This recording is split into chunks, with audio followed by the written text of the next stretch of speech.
Salut tout le monde, j'espère que vous allez bien les amis. On est parti pour une nouvelle semaine. On a 2 matchs au programme. Demain, retour de la Ligue des Champions, 3e journée de LDC pour les Merengues qui seront donc au Portugal. C'est pas très loin, donc niveau récupération, c'est plutôt intéressant. Déplacement du côté de Braga qui avait été battu notamment par le Napoli à domicile. Et puis sur la seconde journée, les Portugais sont allés s'imposer du côté de Berlin face à l'Union de Berlin alors qu'ils étaient même menés 2-0 dans cette rencontre. Donc Braga qui a encore évidemment toutes ses chances de qualification, qui reçoit le Real demain. Le Real qui est évidemment en tête avec 6 points, match demain à 21h. On a d'ailleurs une petite déclaration d'un joueur de Braga, Abel Ruiz, qui nous dit au mois de septembre, j'ai notamment vu Dani Carvajal et Rossellou. On a parlé de cette rencontre entre Braga et le Real. Je leur ai dit que ça allait être un match vraiment compliqué. On est très très fort à domicile. C'est véridique. Braga est une équipe difficile à manier et à manœuvrer à domicile, notamment en championnat portugais, mais il faut aussi le dire, c'est que souvent en Coupe d'Europe, à domicile, Braga est une équipe qui réussit assez bien. C'est très très compliqué d'aller s'imposer du côté de l'Estadio Municipal de Braga. On enchaîne les amis avec évidemment l'autre match de cette semaine. C'est certainement d'ailleurs le match que on attend plus que celui de Braga demain.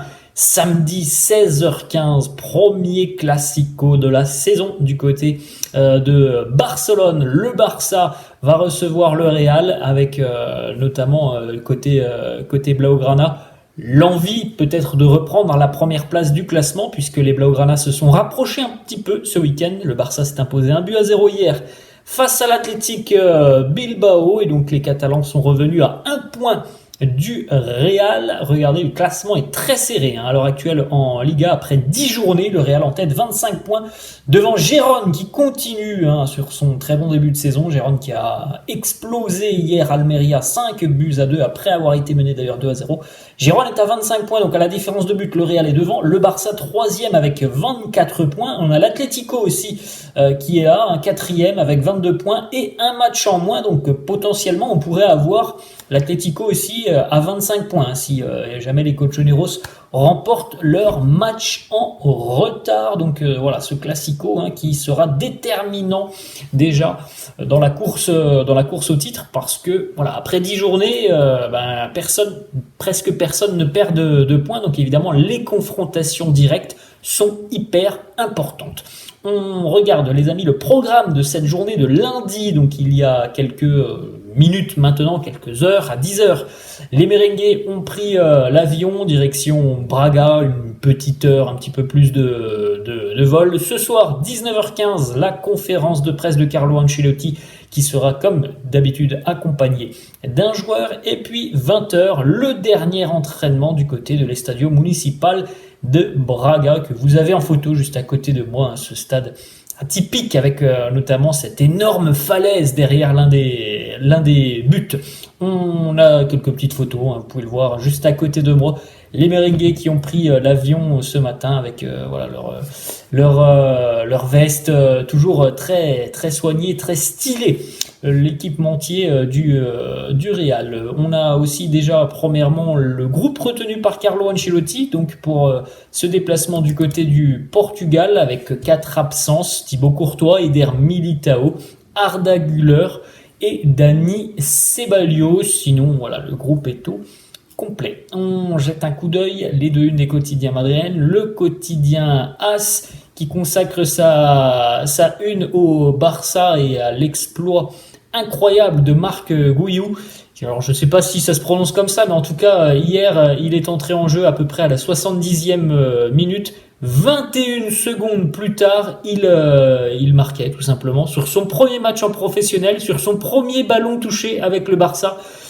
C'est assez fou cette histoire pour le jeune Marc Guiu, qui a donc permis au Barça de s'imposer 1-0 face à l'Athletic Bilbao. En ce qui concerne le Real, en bas à gauche, Indignación Blanca con de Burgos.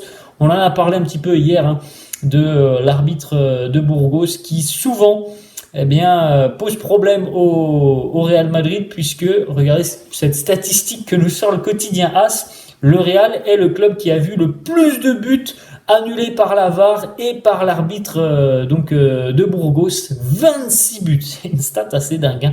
26 buts annulés au Real par monsieur de Burgos. On continue avec la une du quotidien Marca qui titre La Liga c'est caliente, avec notamment une consacrée au succès de Gérone hier, 5-2, et puis aussi les critiques envers les arbitres, parce qu'il y a eu le Real, il y a aussi certains joueurs de Gérone qui se sont plaints de l'arbitrage hier malgré leur belle victoire 5-2. Donc voilà, pas mal de tensions en Liga et une semaine qui va être je pense aussi assez tendue avec l'approche du Classico ce week-end. Regardez aussi cette petite image de Carlo Ancelotti qui n'a pas pu et su contenir ses nerfs devant l'arbitre de Burgos. Après le coup de coude qui a été donné par Sergio Ramos à Bellingham, Ancelotti n'a pas pu se contenir devant l'arbitre de Burgos. Il est allé le voir pour tenter de le calmer. L'arbitre est allé tenter d'aller calmer Carlo Ancelotti, mais ça n'était pas la bonne stratégie. Ça a encore plus envenimé les choses. Carlo était furieux. L'arbitre a tenté de toucher Carlo, qui l'a repoussé furieusement en lui criant dessus « Ne me touche pas ». Voilà, on le sait, hein, il y a un passif assez tendu entre le Real et Monsieur de Burgos. On regarde aussi, les amis, on avait parlé un petit peu dimanche de cette petite échange assez tendu, assez musclé entre Sergio Ramos et Toni Rüdiger. Rüdiger qui a dit donc à Sergio Ramos « On se verra dehors, tu sauras qui je suis ». Ramos qui lui a répondu « Je tremble de peur ». Rüdiger qui lui répond de nouveau « À bientôt ». À la fin du match, voilà, ils se sont embrassés. Ce sont des choses qui peuvent arriver sur le terrain. Voilà, à l'issue de la rencontre, voilà, ils se sont pris aussi dans les bras. Ils ont rigolé. Je pense de tout ce qui s'est passé sur le terrain, en tout cas de leur altercation. On a une petite statistique sur Rodrigo. C'est quand même compliqué, hein. Ça fait maintenant plus de 2 mois et demi que Rodrigo n'a pas trouvé le chemin des filets. Alors c'est pas compliqué. Le dernier but, et le seul but d'ailleurs de Rodrigo, remonte au 12 août, date de la première journée de Liga. Donc ça commence à faire beaucoup pour Rodrigo. Il me semble tout de même que le fait d'aller sur le banc de touche, peut-être de lui redonner du temps de jeu en cours de match, comme il le faisait, comme il l'a souvent vécu, hein, du côté de Madrid. Il est souvent rentré en cours de jeu. C'était quelqu'un qui apportait beaucoup. C'est peut-être la solution. En tout cas, je pense à l'heure actuelle que Rosselló mérite d'être titulaire. Et il me semble aussi que Brahim Diaz, quand on voit les prestations de Rodrigo, peut postuler à une place. Donc à voir, hein, si Rodrigo va continuer à être utilisé par Carlo en tant que titulaire. Petite information sur l'entraînement hier. Alors pas mal de sessions à l'intérieur des installations dans le gymnase. L'équipe qui a affronté le FC Séville, elle évidemment a travaillé sur le terrain, en dehors. Une session beaucoup plus tranquille évidemment pour ceux qui ont joué le match samedi. Petite photo, Arda Güler était présent à l'entraînement, pas de soucis, hein, de soucis physiques pour Arda Güler malgré les straps que l'on voit sur sa cuisse. Le quotidien AS affirme que Arda Güler devrait débuter pour son premier match donc avec le Real le 5 novembre au Bernabéu. Ça sera face au Rayo Vallecano, donc ça serait la date à l'heure actuelle, hein.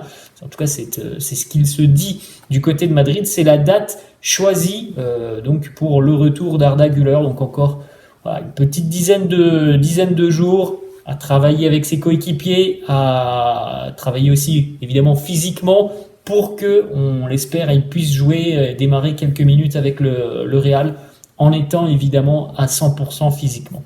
On continue, une petite photo assez sympa que l'on a vu dans le vestiaire du Real ce week-end après le match face à Séville. Sergio Ramos accompagné de deux de ses anciens coéquipiers, à savoir Toni Kroos et Luka Modric. Là, on a quand même voilà, un sacré trio sur cette photo des hommes et des joueurs qui ont été très importants du côté du Real. Et le petit message de Sergio Ramos: Miss you brother, vous me manquez. Et on termine avec une autre information qui concerne Toni Kroos, puisque Adidas va bientôt dévoiler une nouvelle paire de crampons pour célébrer un petit peu le 10e anniversaire de la célèbre paire de Toni Kroos, la célèbre paire de Toni Kroos qu'il a depuis le début de sa carrière. Il n'a jamais changé, hein, Toni Kroos, de paire de crampons depuis le début de sa carrière.